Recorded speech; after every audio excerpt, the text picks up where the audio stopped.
June 3 വിശുദ്ധ Charles മുവാംഗയും കൂട്ടാളികളും.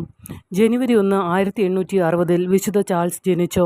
Ugandan കത്തോലിക്ക സഭയിലേക്ക് പരിവർത്തനം ചെയ്യപ്പെട്ട വ്യക്തിയാണ്.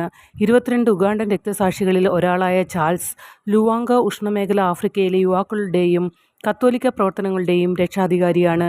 13-നും 30-നും ഇടയിൽ പ്രായമുള്ള തൻ്റെ സഹോദരന്മാരെ ബഗണ്ടൻ ഭരണാധികാരിയായ മാംഗയുടെ ലൈംഗിക ആവശ്യങ്ങളിൽ നിന്ന് സംരക്ഷിക്കുകയും ഭരണാധികാരിയുടെ ആവശ്യങ്ങൾ നിരസിച്ചതിന് തടവിലായിരുന്ന സമയത്ത് അവരെ കത്തോലിക്ക വിശ്വാസത്തിൽ പ്രോത്സാഹിപ്പിക്കുകയും പഠിപ്പിക്കുകയും ചെയ്തു.